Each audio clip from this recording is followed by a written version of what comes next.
جو نبیہا، اللہ نے ان کو ایک ایکسٹرا فضیلت عطا فرمائی ہے، پلس پوائنٹ ان کا یہ ہے کہ ان کو اللہ نے مال دیا ہے، اس سے وہ حج اور عمرہ کراتے ہیں۔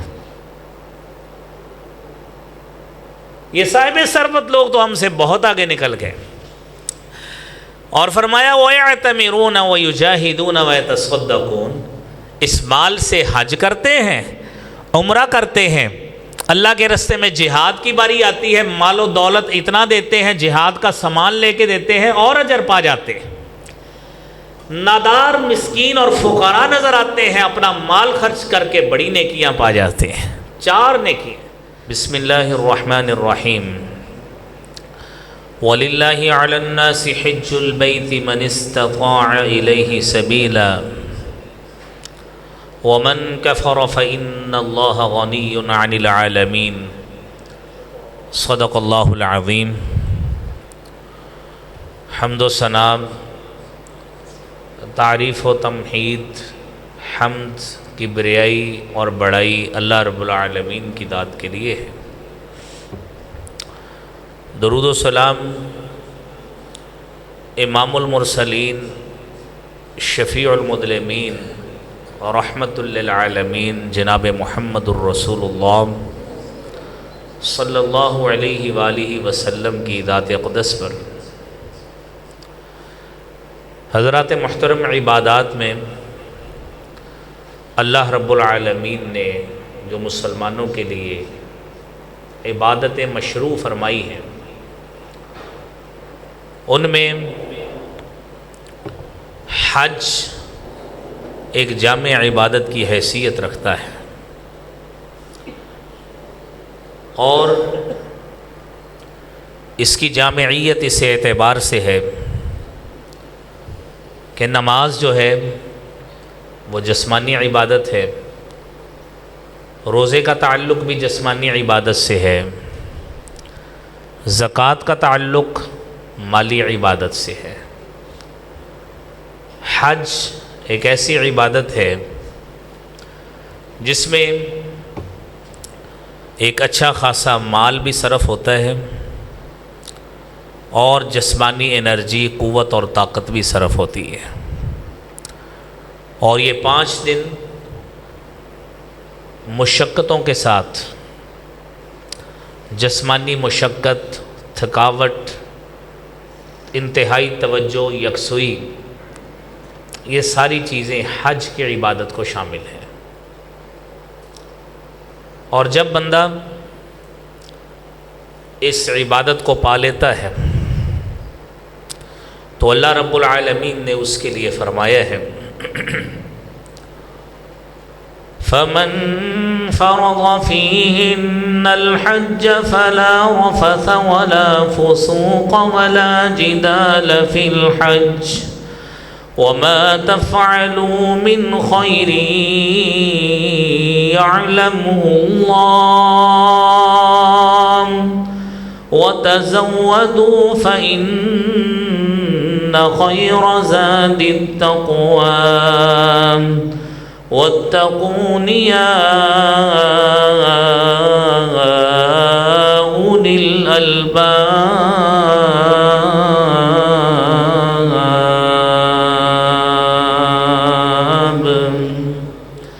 جس شخص پہ حج فرض ہوا ہے اس کے لیے ضروری ہے کہ اس میں کسی قسم کی بےہودگی کا، گناہ کا ارتکاب نہ کرے،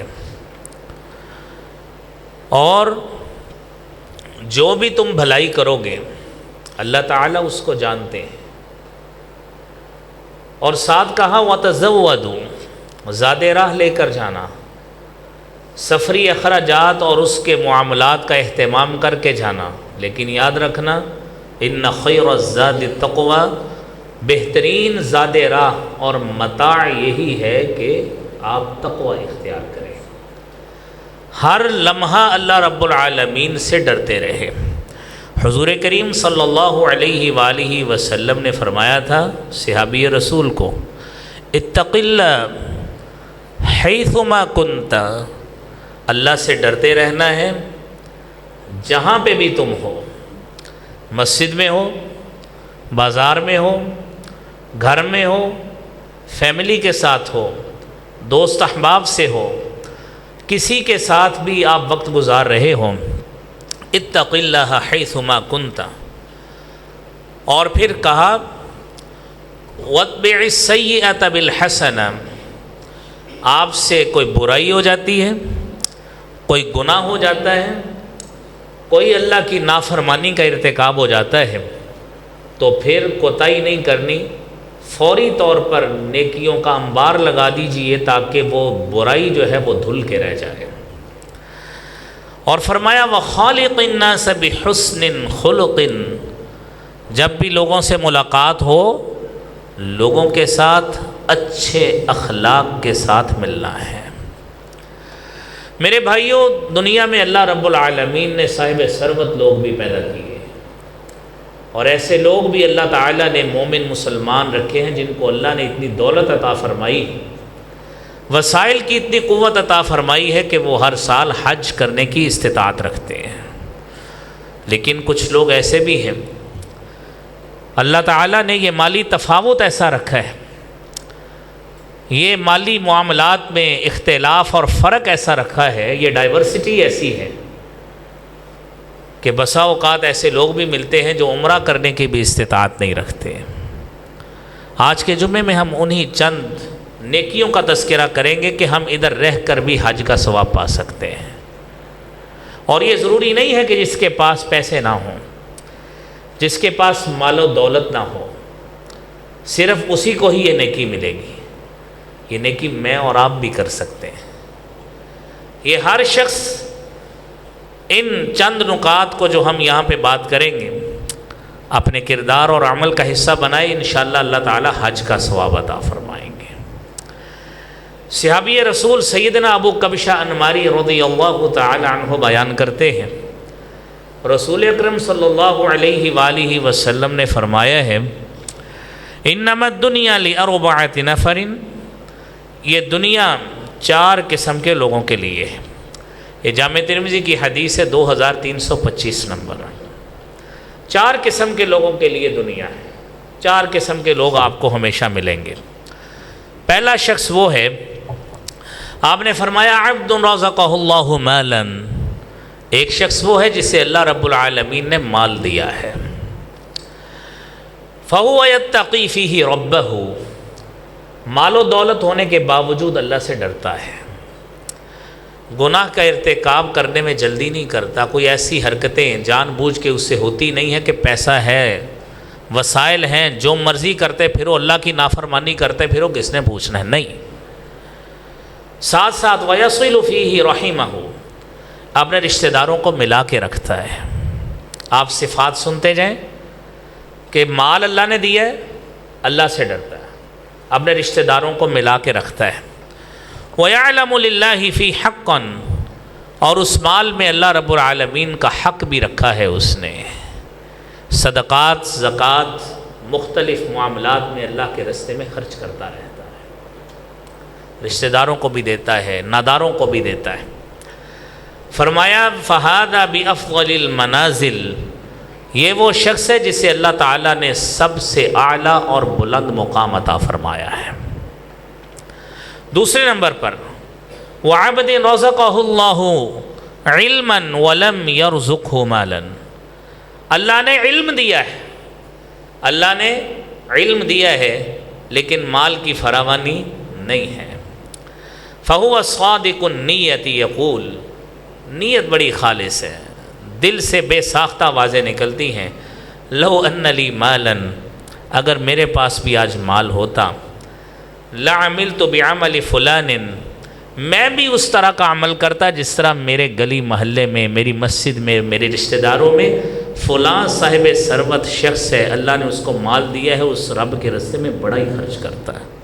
فرمایا فہو بنیتہ، اللہ تعالیٰ اس کو اس کی نیت کے برابر ثواب عطا فرما دیتے ہیں۔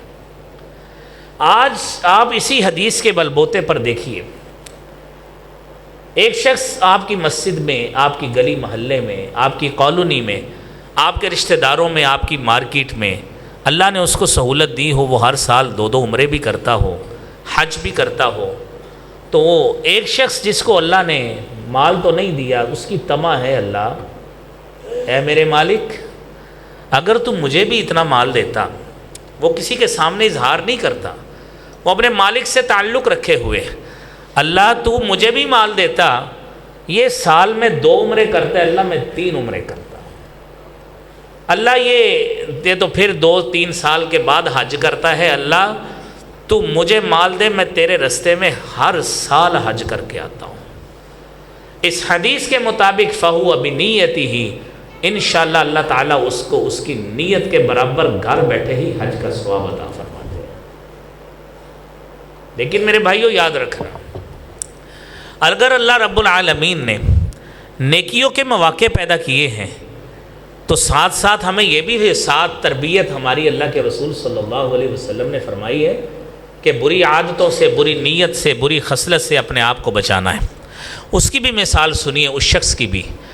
میرے نبی صلی اللہ علیہ وسلم نے فرمایا وَعَبْدٍ رَزَقَهُ اللَّهُ مَالًا، ایک شخص کو اللہ نے مال دیا، وَلَمْ يَرْزُقْهُ عِلْمًا، اس کے پاس علم کی دولت نہیں ہے، اور پھر وہ کیا ہے فَهُوَ يَخْبِتُ فِي مَالِهِ بِغَيْرِ عِلْمٍ لَا يَتَّقِي فِيهِ رَبَّهُ، اپنی مرضی کے مطابق اپنے مال میں تصرف کرتا ہے، حلال ہو حرام ہو، اس کو کوئی علم نہیں ہے، یہ وہ کام کرتا ہے اور ساتھ ساتھ اپنے رب سے بھی نہیں ڈرتا، مال کا حق بھی ادا نہیں کرتا، وَلَا يَصِلْ فِيهِ رَحِمَهُ وَلَا يَعْلَمُ لِلَّهِ فِيهِ حَقًّا، نہ اس کو اللہ کے حق کا علم ہے، نہ اللہ کی مخلوق کے ساتھ اچھے تعلقات بنانے کا علم ہے۔ میرے نبی نے فرمایا فَهُوَ بِأَخْبَثِ الْمَنَازِلِ، یہ بدترین ناپاک ترین مقام اللہ تعالیٰ بدتر مقام اس شخص کو عطا فرمائیں گے۔ اللہ کریم اس نتیجے سے ہمیں محفوظ رکھے۔ اب دنیا میں آپ کو ایسے لوگ نظر آتے ہیں کہ جن کے ظاہری جاہ و جلال کو دیکھ کر، ظاہری حیثیت اور وقار کو دیکھ کر بسا اوقات دنیا دار، یہ اہل دین لوگ، وہ بھی دھوکہ کھا جاتے ہیں۔ میرے رب نے قرآن میں یہی فرمایا ہے لا يغرنك تقلب الذين كفروا في البلاد متاع قليل ثم مأواهم جهنم وبئس المهاد۔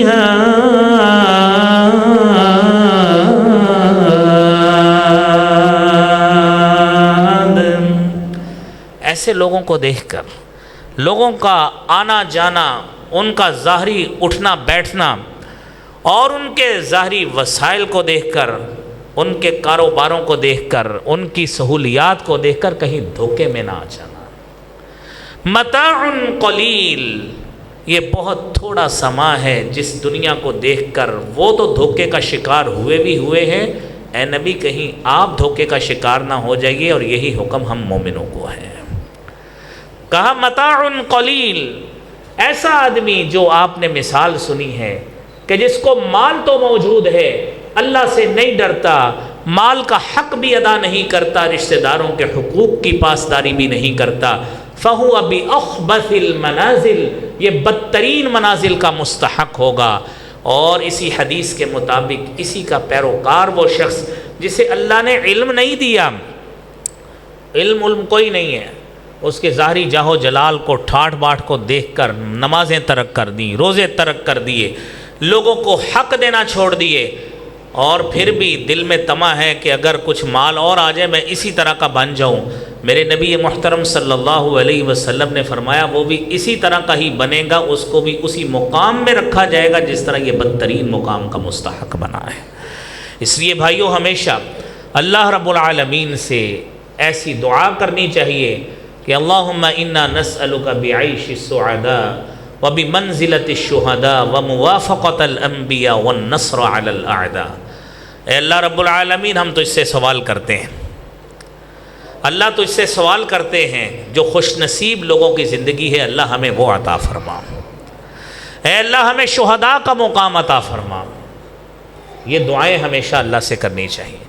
میرے بھائیو، دوسرا وہ شخص، میرے نبی محترم صلی اللہ علیہ وسلم نے فرمایا خوش نصیب ہے وہ شخص من صلی الغداۃ فی جماعت، جامع ترمذی کی 586 نمبر حدیث ہے کہ جو شخص صبح کی نماز پڑھتا ہے، فجر کی نماز اس نے پڑھی، ثم قعد بیٹھا رہا، ثم یذکر اللہ اللہ رب العالمین کا ذکر کرتا رہا، حتی تطلع الشمس سورج طلوع ہو گیا ہے، ثم صلی رکعتین اس نے 2 رکعتیں پڑھی، کانت لہ کاجر حجۃ وعمرۃ اس کو حج کی اگر توفیق نہیں بھی ملی، اس نے بیٹھ کر اہتمام سے انتظار کر کے اشراق کی 2 رکعتیں پڑھ کے گیا ہے، میرے نبی نے فرمایا ہے اللہ اس کو حج اور عمرے کا ثواب عطا فرما دیتے ہیں۔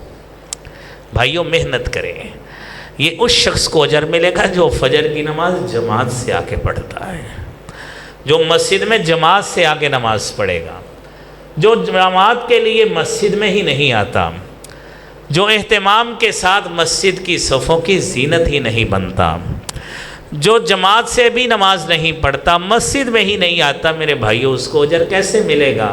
اللہ کریم ہمیں اس اجر کا مستحق بنائے۔ میرے بھائیوں تیسرا وہ شخص سیدنا ابو امامہ رضی اللہ تعالی عنہ بیان کرتے ہیں، صحیح الجامع کی 6556 نمبر حدیث ہے، آپ نے فرمایا من مشى الى صلاة مکتوبۃ فی الجماعہ جو شخص جماعت کی نماز ادا کرنے کے لیے مسجد میں آنے کے لیے پیدل چل کے آتا ہے، پیدل چل کے آتا ہے، فَهِيَ كَحَجَّةٍ اس کی مثال ایسے ہے کہ اللہ تعالیٰ اس کو بھی حج کا ثواب عطا فرماتے ہیں۔ وَمَن مَشَى إِلَى صَلَاةٍ تَطَوُّعٍ فرضی نماز کے لیے اب مسجد میں آئے، اللہ حج کا ثواب عطا فرماتے ہیں، نیت خالص ہونی چاہیے۔ سچی بات ہے جتنی اللہ نے عمر دی ہے پتہ نہیں کئی ہزاروں حج انشاءاللہ ہمارے نامہ اعمال میں لکھے جائیں گے۔ یہ نیت لے کر آیا کریں کہ میں اللہ رب العالمین کے دربار میں حاضری کے لیے جا رہا ہوں۔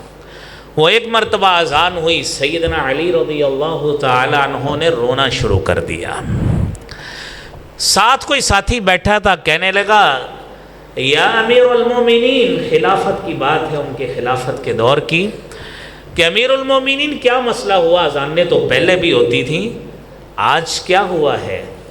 کہنے لگے بات اصل میں یہ ہے کہ اللہ نے بلا لیا ہے، اب اس ذات کے دربار میں حاضری ہے جو شہنشاہوں کا شہنشاہ ہے۔ آج دنیا میں میرے بھائیوں کسی افسر کے سامنے کھڑا ہونا پڑ جائے ٹانگیں کانپتی ہیں، کسی پیشی پہ جانا پڑ جائے، جج کے سامنے کھڑا ہونا پڑ جائے، وہاں پہ انسان تھر تھراتا ہے، کانپتا ہے، ہاتھ کانپیں گے، ٹانگیں کانپیں گی۔ یہ انسان کی دنیا ہے، جیسے ہی مرنا ہے سارا کچھ ختم ہو جانا ہے، لیکن اس رب کے سامنے کھڑے ہونے کے لیے کیا کرنا پڑے گا اور وہاں پہ کیا کیفیت ہوگی؟ یوم یقوم الروح والملائکۃ صفا لا یتکلمون الا من اذن له الرحمن وقال صوابا۔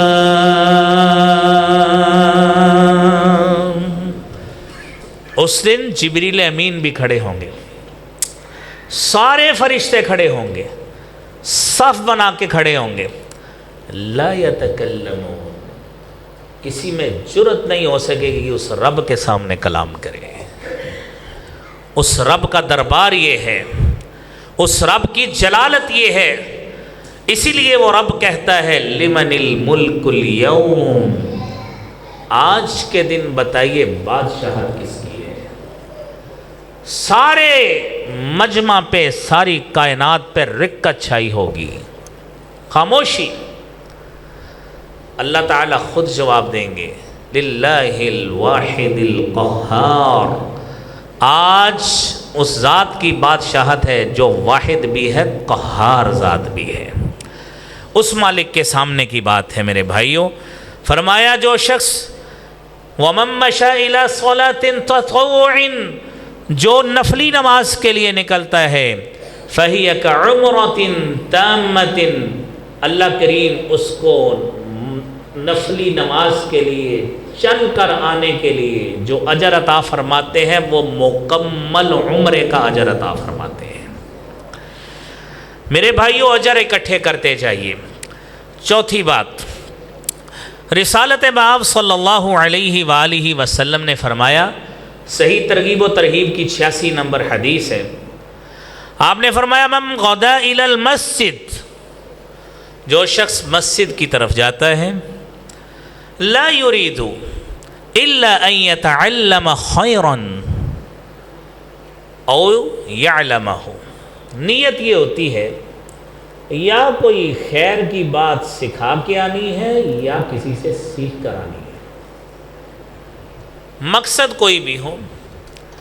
مسجد میں آئے، چلیں کوئی ہدایت کی بات ہی پلے پڑ جائے گی، مسجد میں مغرب کے بعد چلے نصیحت ہوتی ہے 10-15 منٹ، شاید ہمارے لیے کوئی نصیحت کا پہلو نکل آئے، یا میں جاتا ہوں فلاں بندہ ہے اس کی نماز ٹھیک نہیں ہے، میں وقت دوں گا اس کی نماز ٹھیک کروانے کی کوشش کروں گا، فلاں شخص سے ملوں گا جس کو جھوٹ بولنے کی عادت ہے، میں اسے سمجھاؤں گا کہ جھوٹ بولنا اللہ رب العالمین اس سے ناراض ہوتے ہیں، بہت بڑا گناہ ہے، فلاں شخص ہے اس نے لوگوں کے ساتھ دھوکے بازی شروع کی ہے، میں اس کو سمجھاؤں گا دھوکہ دینا مومن کا شیوا نہیں ہوتا۔ یہ تمام کی تمام خیر کی باتیں ہیں جس کی ایک لمبی فہرست آپ اپنے طور پہ بھی تیار کر سکتے ہیں۔ آپ اس نیت کے ساتھ ہے کہ آپ نے یا خیر خود سیکھنی ہے یا کسی کو سکھانی ہے۔ میرے نبی کریم صلی اللہ علیہ وسلم نے فرمایا، کان لہ کأجر حاج تاما حجتہ، اس کی کیفیت یہ ہوگی کہ جس طرح اس شخص نے ایک مکمل حج کر لیا ہے سارے مناسک سمیت، اللہ اس کو اس کے برابر اجر عطا فرماتے ہیں۔ بھائیو، بندہ کسی کے پاس جاتا ہے، کہتے ہیں یار چلو اس سے چائے پئیں گے، فلاں کے پاس جاتے ہیں اچھا کھانا کھلائے گا، فلاں کے پاس جاتے ہیں اچھی گپیں شپیں لگ جائیں گی۔ صحابی رسول رضی اللہ تعالی عنہ سیدنا عبداللہ بن مسعود بیان کرتے ہیں، کہتے ہیں ہماری کیفیت یہ ہوتی تھی، ہم تو کہتے ہیں نا او یار کو گپ شپ ہی لا لیے، آئیے کوئی 4 باتیں کر لیں، کہتے تھے آئیے بیٹھیں کچھ اپنے دین کی باتیں کر لیں، اپنے دین کے حوالے سے باتیں کریں۔ آپ کتنی نمازیں پڑھتے ہیں؟ آپ کی کتنی تکبیر اولیٰ ایک مہینے میں یا ایک سال میں فوت ہوئی ہیں؟ کتنی تلاوت روزانہ کرتے ہو؟ کتنا ذکر کرتے ہو؟ کتنا یہ اچھے کام کرتے ہو؟ لوگوں کی بھلائی میں کتنا صرف کرتے ہو اپنا وقت؟ کتنا وقت دیتے ہو؟ یہ وہ باتیں ہیں میرے بھائیوں جو صحابہ کرام رضوان اللہ علیہم اجمعین کی سنت ہے، ان کاموں کو کرنا چاہیے۔ اور اگلی بات میرے بھائیوں، 5ویں بات، حج کا ثواب چاہیے۔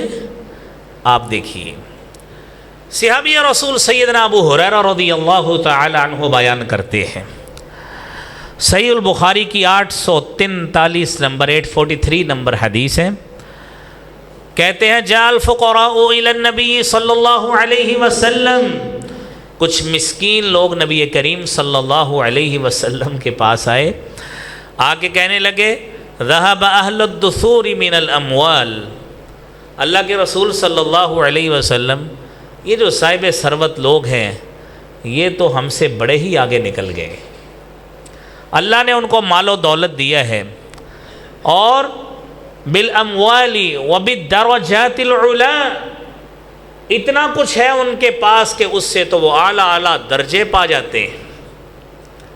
کیسے؟ خود کہتے ہیں یصلون کما نصلی، اے اللہ کے پیارے حبیب صلی اللہ علیہ وسلم، جس طرح ہم نمازیں پڑھتے ہیں وہ بھی اس طرح ہی وقت لگا کے نمازیں پڑھتے ہیں، اتنا اجر وہ بھی لے جاتے ہیں۔ وَيَصُومُونَ كَمَا نَصُومُ، وہ بھی روزے اسی طرح ہی رکھ لیتے ہیں کما نصوم، جس طرح ہم رکھتے ہیں۔ اور پھر وَلَهُمْ فَضْلٌ مِّنْ أَمْوَالٍ يَحُجُّونَ بِهَا، اللہ نے ان کو ایک ایکسٹرا فضیلت عطا فرمائی ہے، پلس پوائنٹ ان کا یہ ہے کہ ان کو اللہ نے مال دیا ہے، اس سے وہ حج اور عمرہ کراتے ہیں۔ یہ صاحب ثروت لوگ تو ہم سے بہت آگے نکل گئے۔ اور فرمایا وَيَعْتَمِرُونَ وَيُجَاهِدُونَ وَيَتَصَدَّقُونَ، اس مال سے حج کرتے ہیں، عمرہ کرتے ہیں، اللہ کے راستے میں جہاد کی باری آتی ہے، مال و دولت اتنا دیتے ہیں، جہاد کا سامان لے کے دیتے ہیں اور اجر پا جاتے ہیں۔ نادار، مسکین اور فقراء نظر آتے ہیں، اپنا مال خرچ کر کے بڑی نیکیاں پا جاتے ہیں۔ 4 نیکیاں، حج کرتے ہیں، عمرہ کرتے ہیں، جہاد کرتے ہیں اور صدقہ و خیرات کرتے ہیں۔ یہ چاروں وہ نیکیاں میرے بھائیوں، آپ میں سے ہر شخص یہ چاہتا ہے کہ میں یہ زیادہ سے زیادہ کروں۔ بتائیے کس کی یہ تمنا نہیں ہے؟ ہر شخص یہ خواہش رکھتا ہے۔ مال ہے تب بھی خواہش ہے، مال نہیں بھی ہے تب بھی یہی خواہش ہے کہ اللہ اتنا موقع دے دے، یہ اتنا کچھ کر جائے۔ میرے نبی صلی اللہ علیہ وآلہ وسلم نے فرمایا الا احدثکم ان اخذتم، میرے صحابہ یاد رکھنا، میں تمہیں ایک بات بتاتا ہوں، ایک بات ایسی بتاؤں کہ اگر تم یہ کام کر لو، ادرکتم من سبقکم، تم ان کو پالو گے جو تم سے سبقت لے گئے، نیکیوں میں سبقت لے گئے، اور وہ لوگ وَلَمْ يُدْرِكْكُمْ أَحَدٌ بَعْدَكُمْ، تم میں سے کوئی بعد میں آنے والا اس فضیلت کو نہیں پا سکتا۔ کیسے؟ آپ نے فرمایا وَكُنْتُمْ خَيْرَ مَنْ أَنْتُمْ بَيْنَ ظَهْرَانَيْهِ إِلَّا مَنْ عَمِلَ مِثْلَهُ، یاد رکھنا کیسا عمل کرنا پڑے گا؟ تُسَبِّحُونَ وَتَحْمَدُونَ وَتُكَبِّرُونَ خلف کل صلاة 33، ہر نماز کے بعد 33 مرتبہ اللہ اکبر کہا کرو، ہر نماز کے بعد 33 مرتبہ اللہ کی حمد پڑھا کرو، الحمدللہ کہا کرو، ہر نماز کے بعد 33 مرتبہ سبحان اللہ پڑھا کرو۔ میں محمد صلی اللہ علیہ وسلم تمہیں گارنٹی دیتا ہوں تم ان سے بھی آگے نکل جاؤ گے۔ یہ حج، عمرہ، جہاد اور صدقہ، میں نے آپ سے بات کی کہ یہ آپ کو نیتوں کے معادل اللہ تعالیٰ انشاءاللہ ثواب عطا فرمائیں گے۔ وقت اتنا دینا پڑے گا۔ آپ شہر کے علاقوں میں نماز پڑھیں، سلام امام صاحب دوسری طرف بعد میں پھیر دیں، لوگ اٹھنا پہلے شروع کر دیتے ہیں، یہ تھوڑا تھوڑا وقت لگے گا، آپ کی تربیت ہوگی، انشاءاللہ اللہ تعالیٰ ایسی روحانیت اور تسکین نازل فرمائیں گے، گھر بیٹھے حج اور عمرے کا اللہ ثواب عطا فرماتے رہیں گے۔ اگلی بات میرے بھائیوں، اور یہ ان خوش نصیبوں کے لیے ہے جو سعودی عرب میں باقاعدہ اس علاقے میں جاتے ہیں۔ آپ نے بات سنی ہے، نبی کریم صلی اللہ علیہ وسلم نے فرمایا، سنن ابن ماجہ کی 1412 نمبر حدیث ہے، فرمایا جی الصلاۃ فی مسجد قباء کعمرۃ، مسجد قباء میں نماز پڑھنا عمرے کے برابر ہے۔ اور سیدنا ابو امامہ باہلی سنن ابن ماجہ کی 1412 نمبر حدیث، فرمایا من تطہر فی بیتہ، جس شخص نے گھر میں وضو کا اہتمام کیا، ثم اتا مسجد قباء، اور پھر وہ مسجد قباء میں آیا، فصلی فیہ صلاۃ، اس نے وہاں پہ آ کے نماز پڑھی، کان لہ کاجر عمرۃ، اللہ کریم مسجد قباء میں 2 رکعتیں پڑھنے سے بھی عمرے کا ثواب عطا فرما دیتے ہیں۔ حالانکہ آپ نے کوئی سعی نہیں کی، کوئی طواف نہیں کیا، ثواب وہاں پہ بھی میرے بھائیوں اللہ تعالیٰ اتنا بڑا عطا فرمانے پہ قدرت رکھتے ہیں۔ اور میرے بھائیوں یہ ہمارا وقت پورا ہو رہا ہے، آخری بات سنیں، باقی باتیں انشاءاللہ پھر کریں گے۔ نبی کریم صلی اللہ علیہ وآلہ وسلم نے فرمایا، سیدنا انس بن مالک رضی اللہ تعالیٰ عنہ بیان کرتے ہیں، اتی رجل رسول اللہ صلی اللہ علیہ وآلہ وسلم، ایک شخص اللہ کے رسول صلی اللہ علیہ وسلم کے پاس آیا، فقال، کہنے لگا، انی اشتہی الجہاد، اللہ کے رسول صلی اللہ علیہ وسلم جہاد کرنا چاہتا ہوں، فلا اقدر لہ، اللہ کے رسول صلی اللہ علیہ وسلم قدرت طاقت نہیں ہے، مسائل ہے، لیکن جہاد کرنا چاہتا ہوں۔ آپ نے فرمایا حل بقی من والدیک احد، اور بھائی بتاؤ کوئی والدین میں سے کوئی حیات ہے؟ مسند ابی یعلا کی 2760 نمبر حدیث ہے۔ بتاؤ والدین میں سے ماں یا باپ زندہ ہے؟ کہنے لگا جی امی۔ اللہ کے رسول امی زندہ ہے۔ آپ نے فرمایا فَأَبْلِ اللَّهَ فِي بِرِّهَا، جاؤ اس کے ساتھ نیکی کر لو، اپنے آپ کو نیکی میں لگا لو۔ فَإِذَا فَعَلْتَ ذَلِكَ، جب تو یہ کام کر لے گا، أَنْتَ حَاجٌ وَمُعْتَمِرٌ وَمُجَاہِدٌ، اللہ تیری ماں سے خدمت کرنے کے عوض تجھے حاجی بھی بنا دیں گے، معتمر بھی بنا دیں گے، مجاہد بھی بنا دیں گے۔ یہ سارے ثواب آپ کو گھر بیٹھے مل جائیں گے۔ بدقسمت تو وہ لوگ ہیں جن کے پاس والدین کی نعمت بھی موجود ہے۔ وہ اللہ کے رسول صلی اللہ علیہ وسلم نے منبر رسول پہ چڑھتے ہوئے جب بد دعائیں وہ 3 جو کی ہیں، آمین جب کہا، جن بد دعاؤں پہ، ان میں سے وہ بدبخت شخص بھی ہے کہ جس کے پاس والدین اس کی زندگی میں آئے، اس نے خدمت کر کے جنت حاصل نہیں کی۔ میرے بھائیوں، جن کے والدین زندہ ہیں، اللہ کریم ان کے اولاد کو ان کے لیے خدمت کر کے یہ ثواب لینے کی توفیق عطا فرمائے۔ اور آخری بات، آپ صلی اللہ علیہ وآلہ وسلم نے فرمایا، سیدنا زید بن خالد جوہنی رضی اللہ تعالیٰ عنہ حدیث بیان کرتے ہیں، صحیح ابن خزیمہ کی 2064 نمبر حدیث ہے۔ فرمایا من جہز غازیا، جس نے کسی مجاہد کو تیار کیا جہاد کرنے کے لیے، او جہز حاجن، یا کسی حاجی کو تیار کیا، آپ حج نہیں کر سکتے یا وسائل آپ کے پاس اچھے ہیں، آپ نے کہا وہ فلاں ایسا شخص ہے اس کے پاس وسائل نہیں ہیں، فلاں نیک آدمی ہے، چلے میں اس پہ اپنے پیسے لگاتا ہوں، اس کو حج کروا دیتا ہوں، آپ نے اس کو حج کروا دیا۔ او خلفہ من اہلہ، کسی کو بھی اپنے گھر میں پیچھے سے یہ کام کروا دیا، اور